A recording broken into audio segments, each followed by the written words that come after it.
നാളത്തെ എപ്പിസോഡിൽ എന്തെങ്കിലുമൊക്കെ സംഭവിക്കും. ഇന്നത്തെ എപ്പിസോഡിൽ അതിനെ കാണിക്കുന്ന ആന്റിയമ്മയും സുജാതയും കൂടി കൺമണിയെ അറസ്റ്റ് ചെയ്ത കാര്യങ്ങൾ സംസാരിച്ചുകൊണ്ട് നിൽക്കുകയാണ്. തുടർന്ന് ആന്റിയമ്മ പിന്നെ സുജാതയോട് എന്തുകൊണ്ടായിരിക്കും കൺമണി ആ ഫയൽ എടുത്തിട്ടുണ്ടാവുക എന്ന് ചോദിക്കുകയാണ്. കൺമണിക്ക് ആ ഫയൽ എടുത്തതുകൊണ്ട് എന്ത് ഗുണമാണ് ഉണ്ടാവുക എന്ന് ചോദിക്കുകയാണ്. എന്നാൽ അത് കേട്ട് സുജാത അത് തന്നെയാണ് ഞാനും ചിന്തിക്കുന്ന ആന്റിയമ്മ, എനിക്കൊന്നും തന്നെ മനസ്സിലാകുന്നില്ല. അവര് പക്ഷെ കൺമണിയെ കുറ്റപ്പെടുത്തിക്കൊണ്ടല്ല, എന്താണ് ശരിക്കും നടന്നത് എന്നുള്ളൊരു കൺഫ്യൂഷനിൽ ഇങ്ങനെ നിൽക്കുകയാണ്.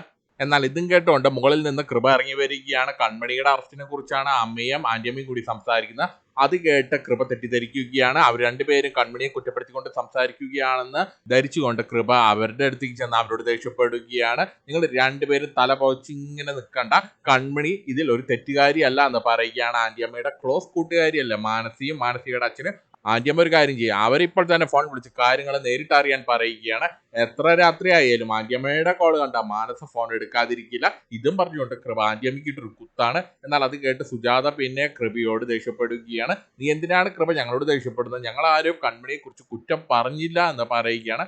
കൺമണിയുടെ അറസ്റ്റിനെ കുറിച്ച് വെറുതെ സംസാരിച്ചതേയുള്ളൂ, അവൾക്ക് എന്താണ് സംഭവിച്ചതെന്ന് ഞങ്ങൾ സംസാരിച്ചതേയുള്ളൂ.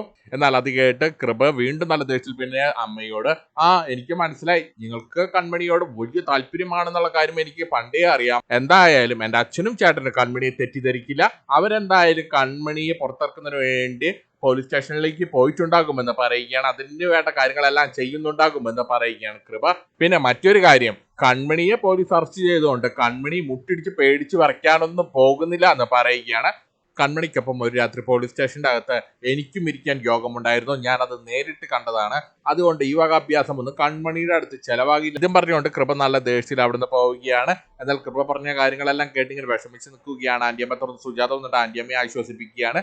ചേച്ചിയമ്മ കൃപ പറഞ്ഞൊന്നും കാര്യമായി എടുക്കണ്ട എന്ന് പറയുകയാണ്. എന്നാൽ അത് കേട്ട് ആന്റിയമ്മ പിന്നെ സുജാതയോട് എനിക്ക് മനസ്സിലാകും സുജാതെ, പണ്ട് എനിക്ക് അങ്ങനെ കൺമണിയോട് നല്ല ദേഷ്യമുണ്ടായിരുന്നു, ഞാൻ ചെയ്യുന്നതെല്ലാം കൺമണിക്കെതിരായിരുന്നു. പക്ഷെ ഇപ്പോൾ അങ്ങനെയല്ല, മറ്റാരേക്കാളും കൺമണിക്കൊന്നും സംഭവിക്കാൻ പാടില്ല എന്നാണ് ഞാൻ ഇപ്പോൾ ആഗ്രഹിക്കുന്നത്, പ്രാർത്ഥിക്കുന്നത്.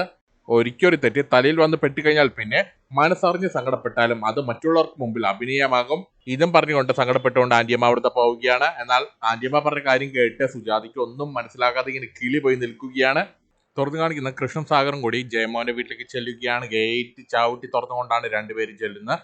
തുറന്ന് കോളിംഗ് ബെല്ല് അടിക്കുകയാണ്. പുറത്തേക്ക് വരുന്ന ഹേമയാണ്. തുറന്ന ഹേമയോട് ജയമോൻ അകത്തുണ്ടോ എന്ന് ചോദിക്കുകയാണ്. തുറന്ന ഹേമ പോയിട്ട് ജയമോനെ വിളിച്ചു കൊണ്ടുവരികയാണ്. തുറന്ന ജയമോൻ സാഗറിനെ കണ്ട് സാഗറോ എന്താ ഇവിടെ നിൽക്കുന്നത്, അകത്തേക്ക് കയറി വരാമെന്ന് പറയുമ്പോൾ സാഗർ എനിക്ക് ജയമോനോട് വളരെ പ്രധാനപ്പെട്ട ഒരു കാര്യം പറയാനുണ്ട് എന്ന് പറഞ്ഞുകൊണ്ട് ജയമോനെ മാറ്റി നിർത്തി സംസാരിക്കുകയാണ് സാഗർ. തുറന്ന സാഗർ പിന്നെ ജയമോഹനോട് പിന്നെ ആ ഫയലിന്റെ കാര്യം പറയുകയാണ്. ജയമോഹൻ ആ ഫയൽ കാണാനില്ല എന്ന് പറഞ്ഞുകൊണ്ട് കൺമണിയുടെ പേരിൽ ഒരു കേസ് കൊടുത്തിട്ടില്ലേ എന്ന് ചോദിക്കുമ്പോൾ ജയമോഹൻ ഞാൻ കൺമണിയുടെ പേരിൽ മാത്രമല്ല നിങ്ങളുടെ രണ്ടുപേരുടെയും പേരിൽ ഞാൻ കേസ് കൊടുത്തിട്ടുണ്ടെന്ന് പറയുകയാണ്. സാഗറിന്റെ പേരിൽ ദേവ്ജിയുടെ പേരിൽ ഞാൻ കേസ് കൊടുത്തിട്ടുണ്ടെന്ന് പറയുകയാണ്. വലിയ അഹങ്കാരത്തോടുകൂടിയാണ് ജയമോഹൻ അത് പറയുന്നത്. തുറന്ന സാഗർ പിന്നെ ജയമോഹനോട് ആ കേസ് ഒന്ന് പിൻവലിക്കണം എന്ന് പറയുകയാണ്. പോലീസ് കൺമണിയുടെ വീട്ടിലേക്ക് റെയ്ഡിന് വേണ്ടി ചെന്നിരിക്കുകയാണ്. എന്നാൽ ഇതും കേട്ടുകൊണ്ട് അങ്ങോട്ടേക്ക് മാനസ വരികയാണ്. ഒന്നും അറിയാത്ത പൈതലിനെ പോലെയാണ് മാനസ വരുന്നത്. പോലീസ് അവിടെ പോയിട്ട് അന്വേഷിച്ചിട്ട് പോലീസിനെ ഒന്നും കിട്ടിക്കാണില്ല അല്ലേ? എന്നാൽ അത് കേട്ട് സാഗർ അയ്യോ അങ്ങനെയല്ല, പോലീസിനെ ആ വീട്ടിൽ നിന്ന് കൺമണിയുടെ കിടക്കയുടെ അടിയിൽ നിന്ന് ആ ഫയൽ കണ്ടെത്തി എന്ന് പറയുകയാണ്. എന്നാൽ അത് കേട്ട് ജയമോഹനും മാനസിയും മുഖത്ത് ഒരു ഞെട്ടൽ ഭാവം വരുത്തിക്കൊണ്ട് എന്ത് കൺമണിയുടെ വീട്ടിൽ നിന്ന് ആ ഫയൽ കണ്ടെത്തിയെന്നോ, അത് ശരി, അപ്പോൾ ആ ഫയൽ എടുത്തത് കൺമണിയാണോ? കൺമണി നല്ല കുട്ടിയാണെന്നല്ലേ നിങ്ങളെല്ലാവരും പറഞ്ഞിരുന്നത്, എങ്കിൽ പിന്നെ എങ്ങനെയാണ് ആ ഫയൽ കൺമണിയുടെ കിടക്കയുടെ അടിയിൽ വന്നതെന്ന് ചോദിക്കുകയാണ്. തുടർന്ന് സാഗർ വീണ്ടും ജയമോഹനോട് ആ കേസ് ഒന്ന് പിൻവലിക്കണമെന്ന് പറയുകയാണ്. എന്നാൽ അത് കേട്ട് ജയമോഹൻ ആ കേസ് പിൻവലിക്കാൻ സാധിക്കില്ല, അലിയിൽ നിന്ന് ഇങ്ങനൊരു ഫയൽ കാണാനില്ല എന്ന് പറഞ്ഞ് സാഗർ തന്നെയാണ്, അല്ലാതെ ഞങ്ങളല്ല. ഞങ്ങളത് ചെയ്തില്ലായിരുന്നുവെങ്കിൽ നിങ്ങൾ ഞങ്ങളുടെ പേരിൽ കേസ് കൊടുക്കുമായിരുന്നു. കൺമണിയുടെ വീട്ടിൽ ഇപ്പോൾ പോലീസ് വന്നപ്പോൾ ഞങ്ങളുടെ വീട്ടിൽ പോലീസ് വന്ന് റെയ്ഡ് നടത്തിയേനെ, ഞങ്ങൾ കുറ്റക്കാരായി മാറിയേനെ. ഇതിപ്പോൾ കൺമണിയുടെ വീട്ടിൽ നിന്ന് കയ്യോടെ പോലീസ് ആ ഫയൽ കണ്ടെത്തിയതുകൊണ്ട് ഞങ്ങളാണ് രക്ഷപ്പെട്ടത്, അതുകൊണ്ട് ഈ കേസ് പിൻവലിക്കാൻ ഞങ്ങൾ ഉദ്ദേശിക്കുന്നില്ല എന്ന് നല്ല ഗൗരവത്തിൽ പറയുകയാണ്. സാഗറിന് മറ്റെന്തെങ്കിലും പറയാനുണ്ടെങ്കിൽ പറയാം, അതല്ലെങ്കിൽ ഇപ്പോൾ തന്നെ ഈ വീട് വിട്ട് പോകാം.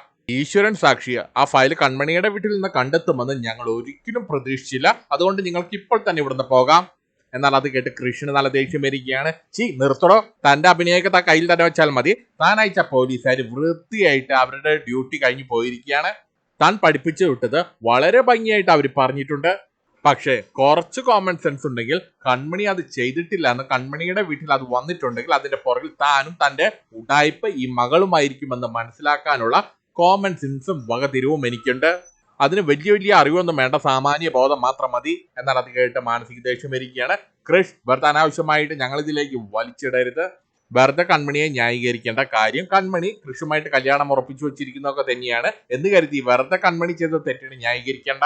കൺമണിക്കും തെറ്റ് ചെയ്യാമല്ലോ, അവൾക്ക് എന്തെങ്കിലും ലാഭമെല്ലാം ഇതുകൊണ്ടുണ്ടായി കാണുമെന്ന് പറയുകയാണ് മാനസ. എന്നാൽ അത് കേട്ട് ദേഷ്യം എന്ന കൃഷി നിർത്തി. നിനക്ക് കൺമണിയോടുള്ള ദേഷ്യം എന്താണെന്ന് എനിക്കറിയാം. ഒരു പക്ഷേ നിന്റെ അച്ഛന് ഇതിൽ പങ്കുണ്ടായിരിക്കില്ല, പക്ഷെ നിനക്ക് എന്തായാലും ഇതിൽ നല്ല പങ്കുണ്ട്. ആ കാര്യത്തിൽ എനിക്ക് യാതൊരു സംശയവുമില്ല. നിനക്ക് 100% ഇതിൽ പങ്കുണ്ട്. എന്നാൽ ഇതെല്ലാം കേട്ട് ചോദ്യചിഹ്നമായി നിൽക്കുന്ന ജയമോഹൻ പിന്നെ സാഗറിനോട്, സാഗർ, നിങ്ങൾ ഇവിടെ ഒന്ന് തർക്കിച്ചിട്ട് കാര്യമില്ല. നിങ്ങൾക്ക് കൺമണി ഇറക്കണമെങ്കിൽ നിങ്ങൾ പോലീസ് സ്റ്റേഷനിൽ പോയിട്ട് കാര്യങ്ങൾ അവതരിപ്പിക്കൂ. ഇവിടെ വന്ന് ചലച്ചുകൊണ്ടൊന്നും കാര്യമില്ല. എന്നാൽ അത് കേട്ട് ദേഷ്യം വന്ന കൃഷി പിന്നെ ജയമോഹൻ അടിക്കാൻ കൈയൊങ്ങുകയാണ്. തുടർന്ന് സാഗർ കൃഷ്ണനെ പിടിച്ചു മാറ്റുകയാണ്. തുടർന്ന് മാനസ പിന്നെ അച്ഛനോട്, അച്ഛ, ഇവരെ മര്യാദയ്ക്ക് ഇവിടെ ഇറക്കിവിടെ, ഇവരോട് ഇറങ്ങിപ്പോകാൻ പറയും. തുടർന്ന് ജയമോഹൻ, ഞങ്ങൾക്ക് ന്യായവും നീതിയും എല്ലാം നടപ്പാക്കണം, ഇനി നിങ്ങൾ ഇവിടെ നിന്ന് സമയം കളയാണ്ട് ഞങ്ങൾക്ക് ഉറങ്ങണം എന്ന് പറഞ്ഞുകൊണ്ട് ജയമോഹൻ മാനസികം കൂട്ടിക്കൊണ്ട് അകത്തേക്ക് പോകാൻ നേരം കൃഷി പിന്നാലെ ചെന്ന് ജയമോഹന്റെ കഴുത്തിന് കുത്തിപ്പിടിക്കുകയാണ്. തന്റെ ന്യായവും നീതിയും ഞാനത് കുറെ നാളായിട്ട് അലിയിൽ കണ്ടുകൊണ്ടിരിക്കുകയാണ്. തന്റെ ഈ വിവരം കെട്ട ഈ വൃത്തികെട്ട മകളുണ്ടല്ലോ, ഇവള് പറയുന്ന ഓരോ മണ്ടത്തരത്തിനൊപ്പം തുള്ളാനാണ് തന്റെ ഉദ്ദേശമെങ്കിൽ അതിന്റെ പേരിൽ പോലീസ് കസ്റ്റഡിയിൽ ഇരിക്കുന്ന കൺമണിക്ക് എന്തെങ്കിലും സംഭവിച്ചാൽ പിന്നെ ഞാൻ ഇങ്ങോട്ട് ഒരു വരവോടി വരും. താൻ ഓർത്തോ, അടുത്ത തവണ ഞാൻ ഇങ്ങോട്ട് വരുന്നത് തന്റെ കഴുത്ത് വെട്ടിക്കളയാനായിരിക്കും എന്ന് പറഞ്ഞുകൊണ്ട് കൃഷി ജയമോഹന്റെ നേർക്ക് കൈ ചൂണ്ടിക്കൊണ്ട് ഭീഷണിപ്പെടുത്തുകയാണ്. എന്നാൽ അതെല്ലാം കേട്ട് പേടിച്ചു നിൽക്കുകയാണ് ജയമോഹൻ. കഴുത്ത് പോയാൽ ഞാൻ ഇനി ഏതിലൂടെ വെള്ളമടിക്കുമെന്ന രീതിയിലാണ് ജയമോഹൻ നിൽക്കുന്നത്. തുടർന്ന് കൃഷും സാഗറും അവിടുന്ന് പോവുകയാണ്. എന്നാൽ ഈ സമയത്ത് കൃഷും സാഗറും പോയി എന്ന് ഉറപ്പാക്കിയതിനു ശേഷം മാനസ പിന്നെ അച്ഛനോട്, അച്ഛ, ഇതൊക്കെ കാണുമ്പോൾ എന്തൊരു സന്തോഷം, എന്തൊരു സുഖം, എന്ത് രസാണല്ലേ അച്ഛ, ഇങ്ങനെയാണ് കുടുംബത്തിന് തീയിട. എന്നാൽ ഇതെല്ലാം കേട്ട് അവിടെ ഹേമയ്ക്ക് നല്ല ദേഷ്യം വരികയാണ്. നിങ്ങൾ എന്റെ വീട്ടുകാരായിപ്പോയി, കുടുംബക്കാരായി പോയി, അതല്ലായിരുന്നു ഞാൻ നിങ്ങളെ ശപിച്ചു കൊന്നേനെ. എന്നാൽ അത് കേട്ട് ജയമോഹന് നല്ല ദേഷ്യം വരികയാണ്. നീ ഞങ്ങളുടെ കാര്യത്തിലൊന്നും ഇടപെടണ്ട എന്ന് പറഞ്ഞ ഹേമയെ അവിടുന്ന് പറഞ്ഞു വിടുകയാണ്. തുടർന്ന് ഹേമ പോയ ശേഷം മാനസ പിന്നെ തന്റെ മനസ്സിൽ തോന്നിയ സംശയം ജയമോഹനോട് പറയുകയാണ്. ഇനി രണ്ടുപേരും പോയിട്ട് പോലീസ് സ്റ്റേഷനിൽ പോയിട്ട് കൺമണിയെ ഇറക്കുമോ എന്ന് ചോദിക്കുകയാണ് ജയമോഹനോട്. എന്നാൽ അത് കേട്ട് ജയമോഹൻ കൺമണിയെ തൊണ്ടി മുതലോടെ കൈയോടെ പോലീസ് പിടികൂടിയിരിക്കുകയാണ്. അതുകൊണ്ട് ജാമ്യം ഒന്നും കിട്ടാൻ പോകുന്നില്ല എന്ന് പറഞ്ഞുകൊണ്ട് ജയമോഹൻ ഇനി എനിക്ക് ഉറക്കം കളയാൻ പറ്റില്ല എന്ന് പറഞ്ഞുകൊണ്ട് ഉറങ്ങാൻ പോവുകയാണ്. തുറന്നു കാണിക്കുന്ന പോലീസ് കൺമണിയെ ചോദ്യം ചെയ്യുകയാണ്. കൺമണി എന്തിനാണ് ആ ഫയൽ മോഷ്ടിച്ചത്? സാഗർ സാറുമായിട്ട് കൺമണിക്ക് വല്ല പ്രശ്നമുണ്ടോ എന്ന് ചോദിക്കുകയാണ്. അലിഗിയുമായിട്ട് എന്തെങ്കിലും പ്രശ്നമുണ്ടോ എന്ന് ചോദിക്കുകയാണ്. എന്നാൽ അത് കേട്ട് കൺമണി, ഞാൻ എന്തിനാ അലിഗിയുമായിട്ട് പ്രശ്നം ഉണ്ടാക്കണമെന്ന് ചോദിക്കുകയാണ്. സാഗർ സാറായിട്ട് എനിക്കൊരു പ്രശ്നവുമില്ല, സാഗർ സാറിന്റെ മകനായിട്ട് എന്റെ കല്യാണം ഉറപ്പിച്ചു വെച്ചിരിക്കുകയാണ്. എന്നാൽ അത് കേട്ട പോലീസ് ഒന്ന് ചിരിക്കുകയാണ്. ഏത് വകയിലാണ് സാഗർ കൃഷിന്റെ അച്ഛനായതെന്ന് ചോദിക്കുകയാണ്. സാഗറിന് കൃഷി എന്ന പേരിൽ ഒരു മകനുണ്ടോ എന്ന് ചോദിക്കുകയാണ്. കൃഷി ഊരും പേരൊന്നും ഇല്ലാത്തൊരു തെണ്ടിയല്ലേ, അവനെങ്ങനെയാണ് സാഗറിന്റെ മകനാകുന്നതെന്ന് ചോദിക്കുകയാണ്. കൃഷിനെ പോലും അറിയില്ല അവന്റെ അച്ഛനും അമ്മയും ആരാണെന്ന്. എന്നാൽ അത് കേട്ട് കൺമണിക്ക് നല്ല ദേഷ്യം വരികയാണ്. തുടർന്ന് പോലീസ് വീണ്ടും കൺമണിയോട്, കൺമണി മറ്റേതെങ്കിലും കമ്പനിയുമായിട്ട് ടൈപ്പായിട്ടാണോ അലിഗെ ചതിക്കുന്നതെന്ന് ചോദിക്കുകയാണ്. എന്തിനാണ് ആ ഫയൽ മോഷ്ടിച്ചതെന്നൊക്കെ വീണ്ടും വീണ്ടും ചോദിക്കുകയാണ്. എന്നാൽ അത് കേട്ട് ദേഷ്യം വന്ന കൺമണി പിന്നെ പോലീസിനോട്, ആ ഫയൽ എന്റെ മുറിയിൽ നിന്ന് കണ്ടെത്തിയത് ശരി തന്നെ, പക്ഷെ ആ ഫയൽ ഞാൻ മോഷ്ടിച്ചിട്ടില്ല, അത് നിങ്ങളൊന്ന് തെളിയിക്കാൻ പറയുകയാണ്. എന്നാൽ അത് കേട്ട് ദേഷ്യം വന്ന പോലീസ് പിന്നെ കൺമണിയോട്, നീ അല്ലെങ്കിൽ പിന്നെ നിന്റെ വീട്ടിൽ ആരെങ്കിലും ആയിരിക്കും അത് മോഷ്ടിച്ചത്. എന്നാൽ അത് കേട്ട് കൺമണിക്ക് ദേഷ്യം വരികയാണ്. വെറുതെ എന്റെ വീട്ടുകാരെ കുറിച്ച് അനാവശ്യം പറഞ്ഞാൽ വിവരം അറിയുമെന്ന് പറയുകയാണ്. എന്നാൽ അത് കേട്ട് പോലീസ് വീണ്ടും കൺമണിയോട്, എങ്കിൽ നീ തന്നെ പറ, നിന്റെ മുറിയിൽ ആ ഫയൽ എങ്ങനെ കയറി വന്നു എന്ന് പറയുകയാണ്. നീ അല്ലെങ്കിൽ മറ്റാരാണ് നിന്റെ ആ മുറിയിലേക്ക് കയറി വരുന്ന, നിന്റെ ബെഡ്റൂമിലേക്ക് ആരൊക്കെ കയറി വരാറുണ്ട് അത് ചോദിക്കുകയാണ്. ഒരു അർത്ഥം വെച്ച് കളിയാക്കിക്കൊണ്ടാണ് പോലീസ് അത് ചോദിക്കുന്നത്. തുടർന്ന് കൺമണിക്ക് ദേഷ്യം വന്ന കൺമണി പിന്നെ പോലീസിനോട്, മാന്യമായിട്ട് സംസാരിക്കണം.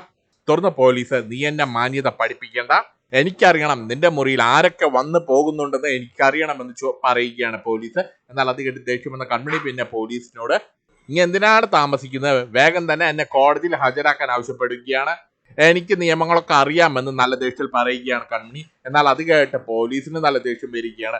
അത് ശരി, നീ എല്ലാ മുൻകരുതലുകളും എടുത്തിട്ടാണല്ലേ വന്നിരിക്കുന്നത്, വേണ്ടി വന്നാൽ ഞാൻ നിന്റെ കൃഷ്ണി ഇങ്ങോട്ട് കൊണ്ടുവരുമെന്ന് പറയുകയാണ്.